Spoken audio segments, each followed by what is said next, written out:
Hi there, this is Miss Cave, and today we're going to learn about how to model and solve multi-step equations using pictorial algebra tiles. We're going to look at equations that have more than one variable on a side where you have to combine like terms, and we're also going to look at equations that have variables on both sides. So let's go ahead and get started. You should have your template in front of you. Let's look at the first problem. All right, number one, we have 2 times the quantity of x plus 2 is equal to 8. So the first thing we're going to do is we're going to model by putting this on our mat. So I have 2 groups of x plus 2. It's my one group of x plus 2. Now I have 2 groups of x plus 2. And then on the right side I have 8.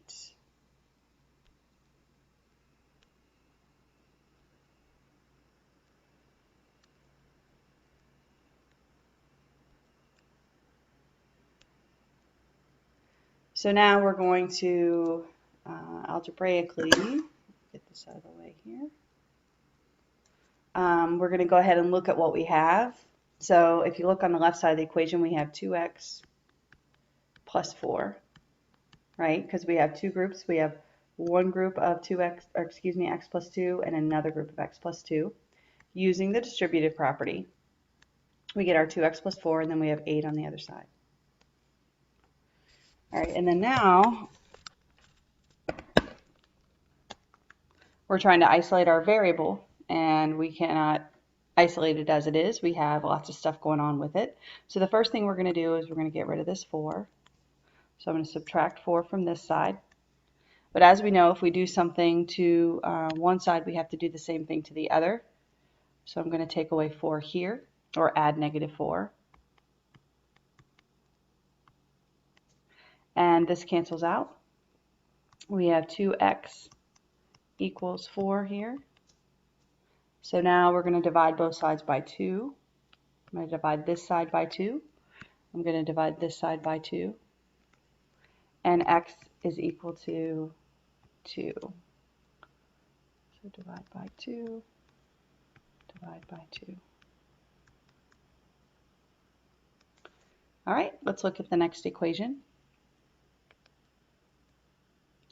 All right, this time we have 3 groups of x plus 1, and we have negatives now. So we have negative 3 on the right, but we have 3 groups of x plus 1.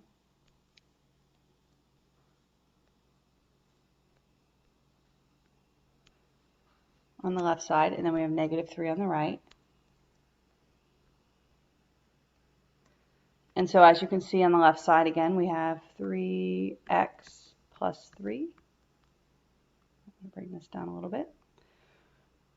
And on the right side, we have negative 3. Okay, because we use the distributive property, 3 times x, that gives us our 3x. 3 times 1 gives us 3. And so now we're going to begin trying to isolate our variable. So here, because I have positives and negatives on both sides, we're going to look at this. We could take these 3 away on the left side, but we don't have 3 to take away on the other. So the other way we can get rid of 3 positives is to simply add 3 negatives. So I'm going to add, I'm going to add 3 negatives on this side. And whatever I do to one side, I have to do the other. So I'm going to add 3 negatives on the other.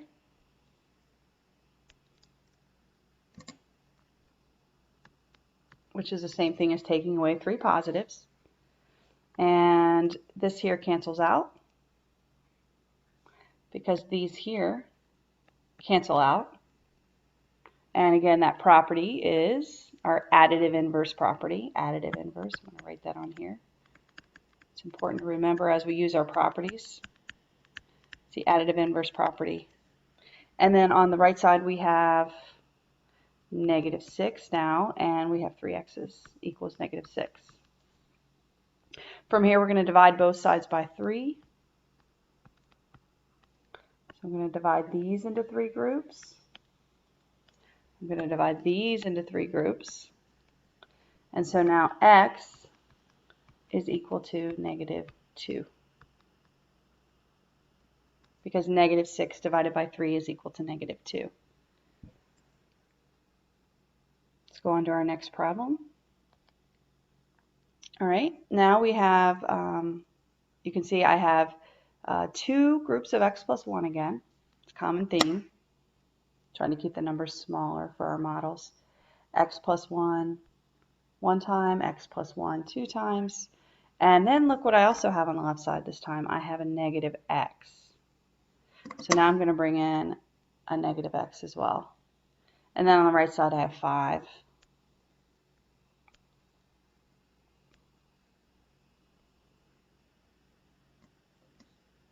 So we have a positive x, or two positive x's, a negative x, and two 1s. I'm going to go ahead and use my distributive property to write out this here, simplify this part of the equation. So this is 2x plus 2. So I've got that part, plus my negative x equals 5. But let's look at this. How can I simplify even more on the left side? Because what I have here, as we know, when we have positive and a negative, they cancel out. Well, I have that going on right here. I have a positive x and a negative x. And just like with our units, when we have a positive and a negative coming together, I'm going to write these next to each other. These are called like terms. They both have the variable of x. So we can put them together, okay? So I'm going to circle them because they go together. These are like terms. And because it's positive 2 and negative 1, when I put these two like terms together, they cancel out. So 2x plus negative x actually leaves us with 1x remaining. So then I have x plus 2 equals 5. And I was able to move the numbers around and the variables here because of what property? That's right, it's the commutative property. It allows me to move things around so I can put my like terms next to each other and I can add them, the commutative property of addition. Okay, so now I have x plus 2 equals 5, pretty easy equation. For this one, I'm going to go ahead and just subtract 2. I could add negative 2, but I have positives on both sides. So I'm going to take away this 2, and I'm going to take away this 2. And then, oops, I forgot to put my line down here. And then my solution is x is equal to 3, positive 3. And I can see that from my picture. Let's look at the next equation. All right, now I've got negative 2x plus 4 times the quantity of x and 1 is equal to negative 8. So let's go ahead and set this up. I have two negatives this time. To start with, two negative x's. I have four groups of x plus 1. Oops, not negative 1.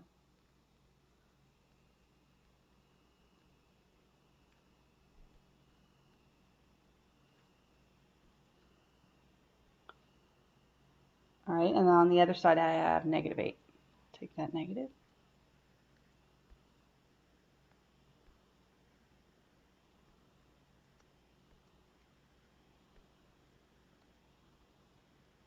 All right, we have a lot going on this time. Let's start first by looking at our distributive property, what we're going to do here, looking at what we have right here in this area. So I have, as you can see, 4 x's and 4 1s. So I'm going to go ahead and get my 4x, right? My 4 times x. And then it was 4 groups of 1 as well, so we need our 4. And then we have our negative 2x. We're not going to have to use the commutative property this time because we have the x's, the like terms, together. So we have, let's go ahead and circle that. We have negative 2x and we have positive 4x. These are like terms because they are both x's. So I'm going to look at my picture and I'm going to put those together. We're combining those like terms. So when we put negative 2x and positive 4x together, you can see that I make two groups of 0 pairs. So those are going to cancel out. So I'm actually going to combine negative 2x and positive 4x, which gives me 2x plus 4 equals negative 8.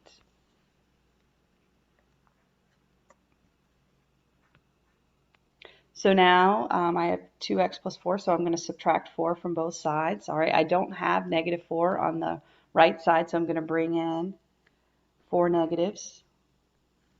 Or excuse me, I don't have 4 positives on the right side to take away. So I'm going to add negative 4 instead, and I'm going to do that to both sides.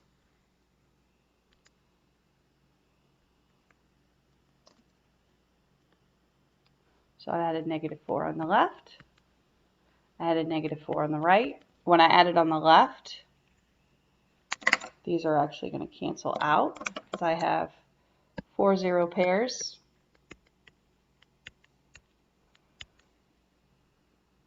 So this cancels out, and I have 2x equals negative 12 on the left, or excuse me, on the right. And now I'm going to simply divide these into two groups because I have two x's. X divided by 2 gives me x. Negative 12 divided by 2, x is equal to negative 6.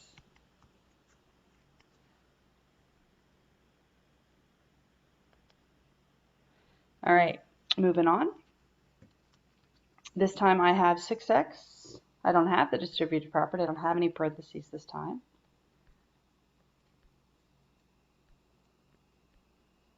Plus 1, plus another x, and then minus 3. And then I have 12 on the right.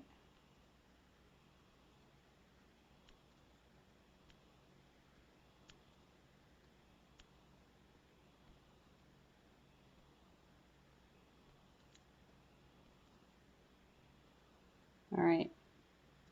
So I'm going to first, I don't have the distributive property, I don't have parentheses like I said, but I am going to put together my like terms because 6x and x are like terms because they're both x's. And also my 1 and my negative 3 are both like terms. So I have 1, and I'm also going to think about this as a negative 3 because it's like I'm adding a negative 3. Same thing. It's easier to combine when we add. All right, so when I put my 6x and my x together, and I can look at that in the picture, I now have 7x. And if I put my negative 3 and my positive 1 together, I'm just adding 1 and negative 3, and I'm showing it pictorially here. I actually have negative 2.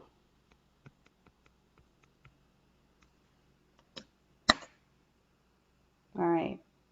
So I don't need to do that same thing to the other side because I'm just combining things that are already there. But now I have a two-step equation, so I can go ahead and get started.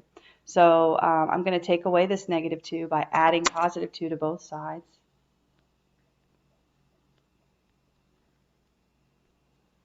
Okay. So when I add positive 2 to both sides, I now have 14 on the right, 7x on the left. So I'm going to divide both sides by 7. Hope this cancels out.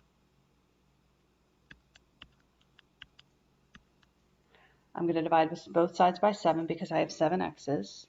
So I'm going to have 2 in each group.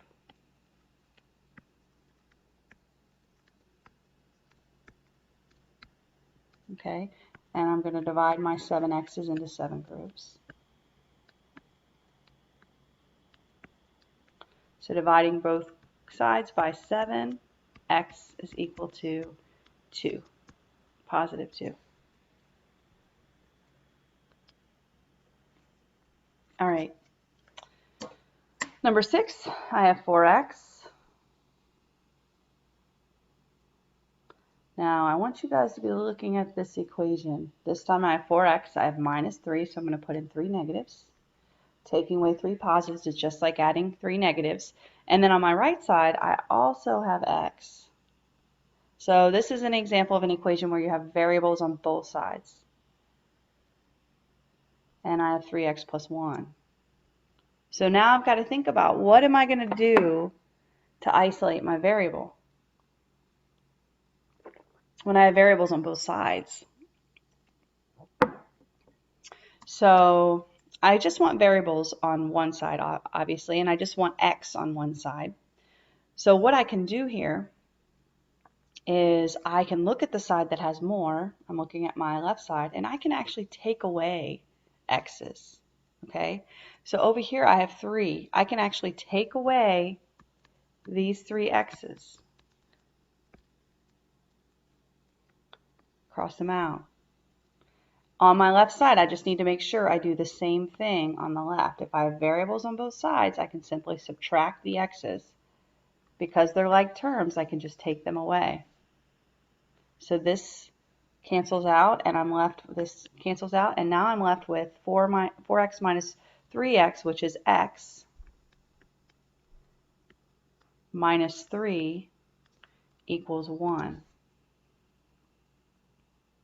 So now I'm going to get rid of my negative 3 by adding 3 positives to both sides. And when I add 3 positives to the right, additive inverse property cancels out. And when I add 3 positives to, the other was the left. Now I'm adding them to the right. X is going to be equal to 4. So there's my answer, x is equal to 4. So again, when you have variables on both sides, you can actually add or subtract x's to the other x's. Here's another example with variables on both sides, but now I have 2x. I have 6 ones.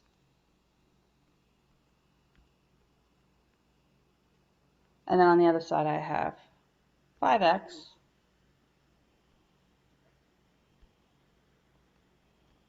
And I have 3 negatives.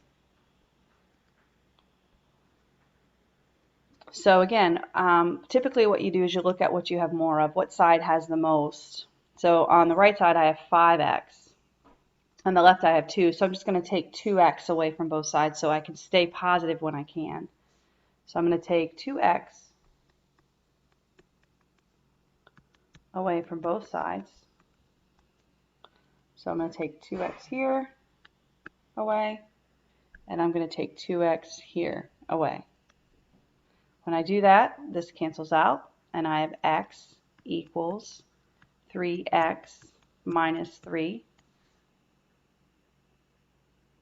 And I have my variable on the right, but it doesn't matter. I still do the same thing that I would as if it were on the right.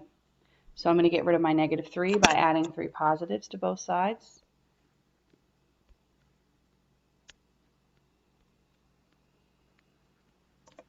So I added 3 positives on the left, add 3 positives on the right. These cancels out,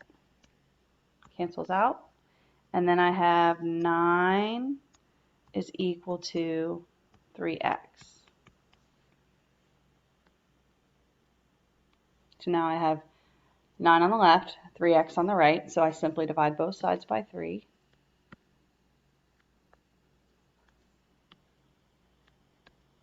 So each x is going to be equal to 3. So 3 is equal to x.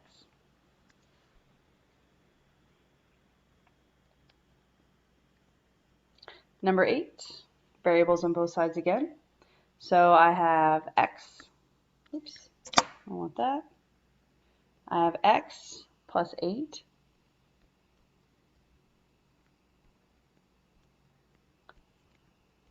on one side, and I have 3x minus 4 on the other. So I have 4 negatives. So again, if I'm trying to get the variables on one side, I'm looking on the left, I have 1x, and on the right I have 3x. So I'm just going to take x away from both sides. So if I take x away from both sides, take that away, take this away, I now have 8 on the left, and instead of 3x, I now have 2x minus 4 on the right. So I'm going to add 4 to the right. It's going to give us our 0 pairs. Cancel those negative 4 out. And I'm going to add 4 to the left. Okay, so if I add 4 to both sides, I get 12 is equal to 2x, because this cancels out. And this cancels out. So I'm going to divide this side by 2, and I'm going to divide this side by 2. 2, 3, 4, 5, 6. So I have 6 in each group. And 6 is equal to x.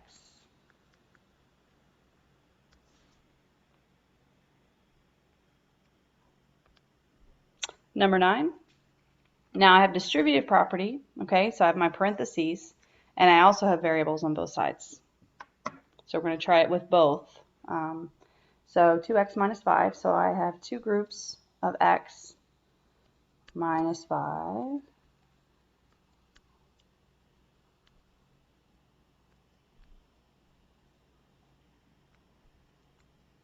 Two groups of x minus 5.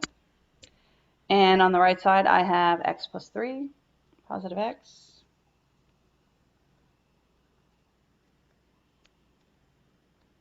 So on the right, or excuse me, on the left, I have 2x minus 10, negative 10.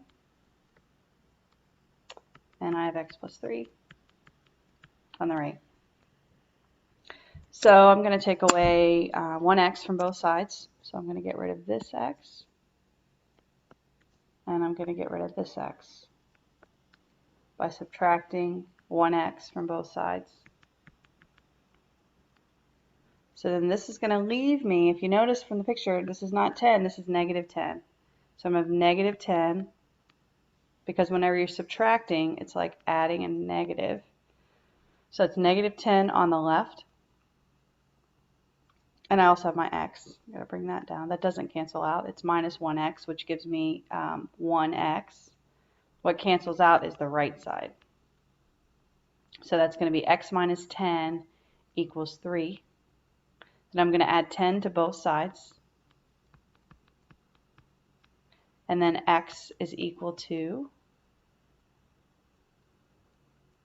13. So in the picture, what that would look like, if I added 10 to both sides, I would actually bring in 10 of these counters to both sides.